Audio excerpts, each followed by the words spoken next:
Hi and welcome to Geek Legion of Doom. This is a TV review.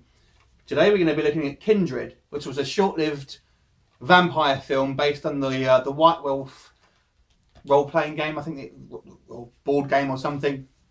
Role-playing game. Yes, it was a role-playing game. Forgive my brain fart there. So this was made, I believe, in the early 90s. Let's have a quick look. 96.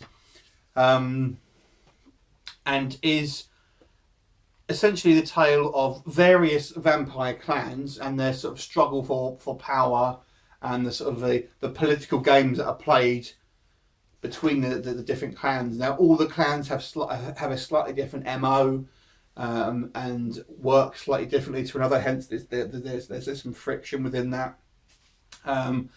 Now the game that it was actually based on, they actually were proper like at war and used to fight and stuff like this, but it's a lot more muted here, and there isn't a hell of a lot of action that actually happens within this. A lot of it is more soap opera-y type. So the actual episodes, as a general rule, are fairly slow moving. Plus there's quite a big cast.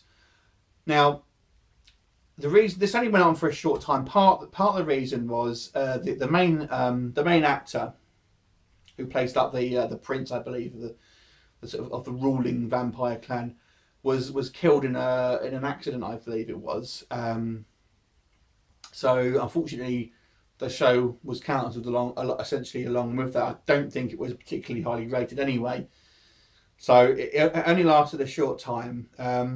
But you've got some familiar genre of faces in there. Brian Thompson, for example, plays the leader of the Brujar clan, which is the sort of the more rebellious type of vampires. And I think you've got Jeff Kober, I think he's called Korber. He's kind of like the Nosferatu vampires, who are kind of the most physically, deformed or the non-human type of vampires.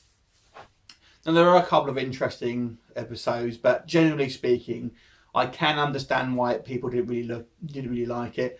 It may be one of those shows that would have got better over time, but I think it stumbled too much on trying to be too much like Daedalus with fangs, to be quite honest. And it just isn't. It's not a very particularly fun vampire film or program to watch. If, say, for example, today you're interested in True Blood and the Vampire Diaries, you probably wouldn't watch this. I doubt it.